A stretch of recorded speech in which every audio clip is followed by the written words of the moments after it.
What's up, everybody? Yak Master here, aka Ryan Meditate, and I want to give a big thank you to the Big Yak Axie Club for hosting the Collector's Cup last weekend, man. I had a blast. Make sure to check him out on Twitter. Jiminy Christmas! Anyways, the Collector's Cup was a ton of fun and the competition was fierce, but I actually managed to get third place. And I did so off of just the skin of my teeth. Every game that I played went to the very last round, whether it was best 2 out of 3 or best 3 out of 5. So we are going to review 3 of my most exciting replays from the tournament, showcasing every single comp I used to get third place. If you want a full breakdown of each comp, make sure to check out the Meditate YouTube channel. There's already one full breakdown there with many more to come. All right, let's get right into it. All right, so this first battle is against Josh. This is actually our reunion match. We fought each other once already. I beat him and he managed to fight all the way through the lower brackets, come back and fight me again in day 2. Now at this point, he has already beat me twice, so if I lose this match, it is all over for me. But this is my marquee team, and I have a lot of faith in what this team can do. So you see, I play a Mavis, get my extra energy out there for the next turn, Grandma's Fan to apply vulnerable, and Eggshell so that he's forced to attack my midline bird and cannot defeat my Mavis, at least not this turn. Although if everything works out, that Mavis should provide me 2 energy worth of value as well as blocking an attack from my opponent. So I can get a lot of value out of that Mavis if I play it correctly, and that Eggshell gave me that opportunity. And see, I have another Eggshell here that is actually free because of the Mavis, so I'll be able to keep that bird alive one more turn. Now you may be wondering why I didn't use double talk there, and that's because the beast in the back is nowhere near fury mode yet, and I didn't think it was worth losing the value of the kill on the front lane just to put sleep on the back lane. I feel like giving him the blackmail was a much better option. And you can see he does not have enough energy to get the kill on that Dawn, which means my Mavis is going to stay alive one more turn, and I've effectively gotten 3 energy worth of value out of that one little card. Mavis is so good when used correctly.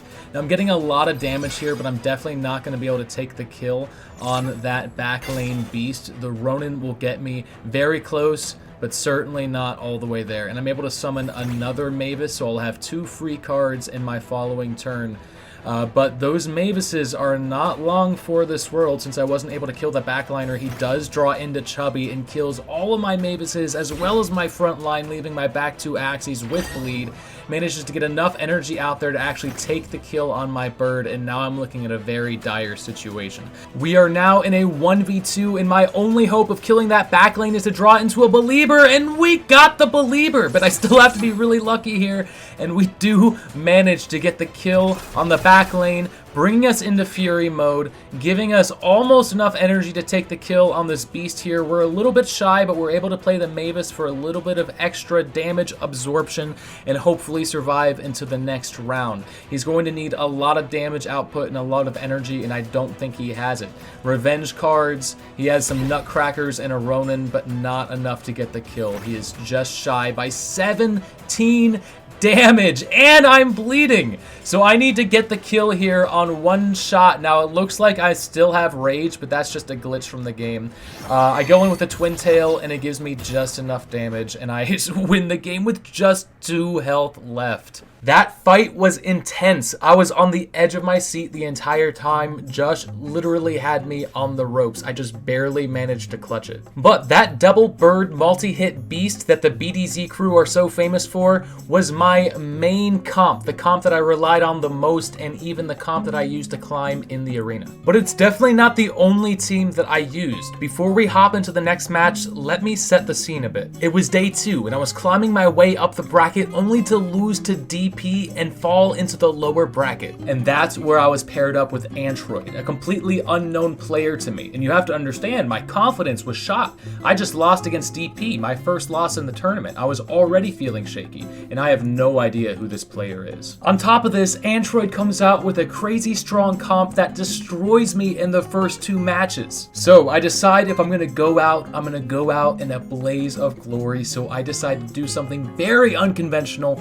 and pull out my AoE team. Let's hop into it. So if you click the link on the top right, you'll get the full breakdown of this team, but I am running it slightly different this time. I'm gonna run with the Grandma's Fan on the Beast because my Grandma's Fan on the Bird actually has retained, so I'll be able to save that for my following turn.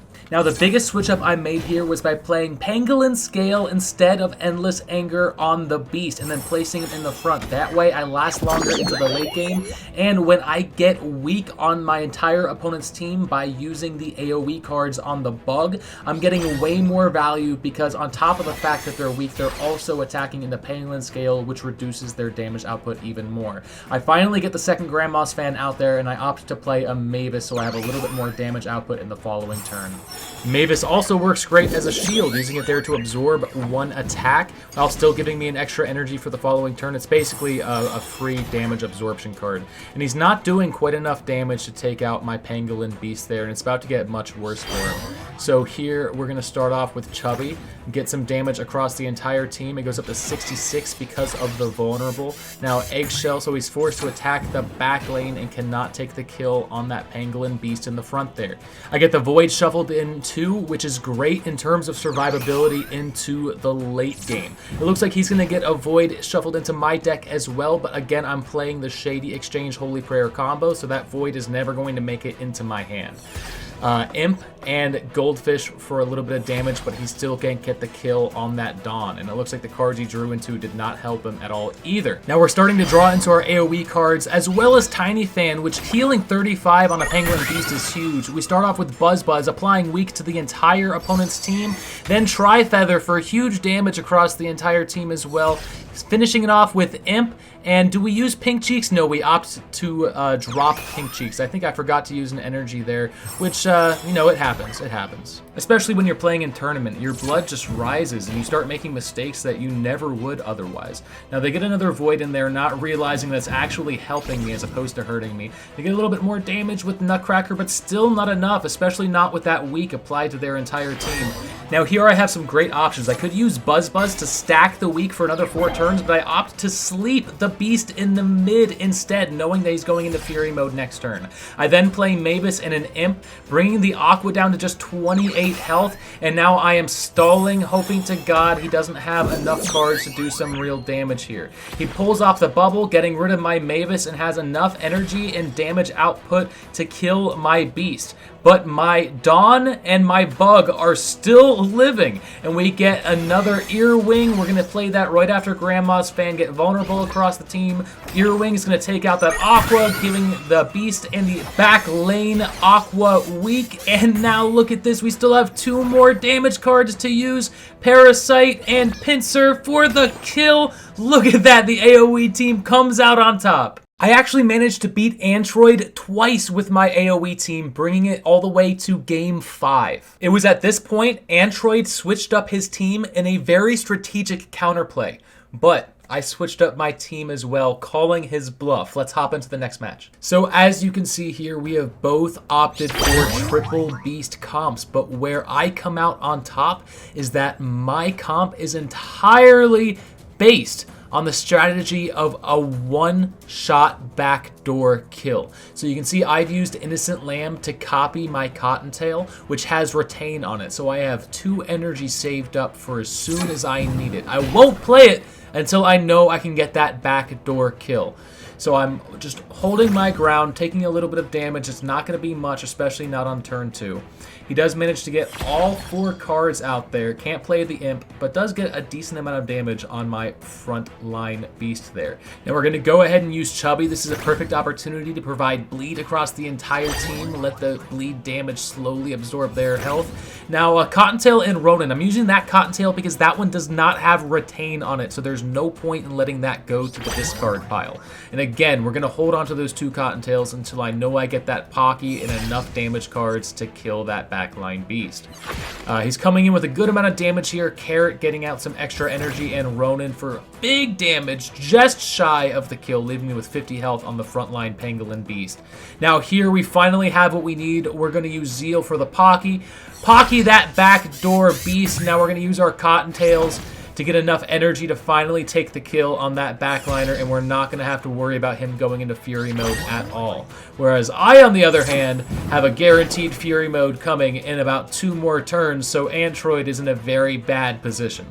I still have enough damage to get the kill and hold on to 1 Cottontail for the future, so again, just a golden position to be in on my side of the field. Android is going to have to do a lot of work to catch up. With the Cottontail and the Ronin, you might get a good amount of damage here, but it's not going to be enough to really give him the advantage. Without the ability to stack rage counters or scale damage with nutcrackers, it's very difficult for beasts to survive in the late game.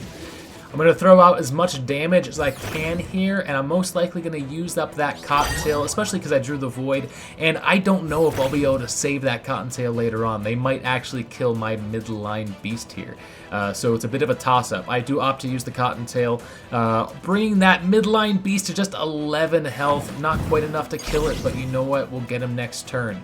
I am going into Fury mode after all. And they are really struggling to find the kill on that Pangolin beast. They have the cards, they just don't have the energy. And now I'm going into Fury mode with 2 Axies still left on my side of the field. So I'm definitely going to get the kill really quickly on that frontline Pangolin beast. Now I'm going to do a great deal of damage to their midline Pangolin. And I'm not quite going to get the kill here, leaving him at just 5 HP, but there is absolutely nothing he can do. No combination of cards is going to kill my midliner and take out my backliner, and on top of all that, he draws the Void. So there's really not much he can do. I think at this point, yeah, let's see, he uses the pink cheeks. He's going to throw the Ronin out there, and that's just about it. There's no other options for him, so he just surrenders. And that does it. Those were the 3 teams that I brought for the tournament. Let me know what you think about them in the comments below. I'll be working on more content with naked Axies. That is Axies with no runes or charms to prepare for when we reset the game and have to go back into the arena from scratch. So if you want to know what teams I'll be using post-reset, make sure to hit the subscribe button so you don't miss out on my next video. And until next time, I'll see you in the arena.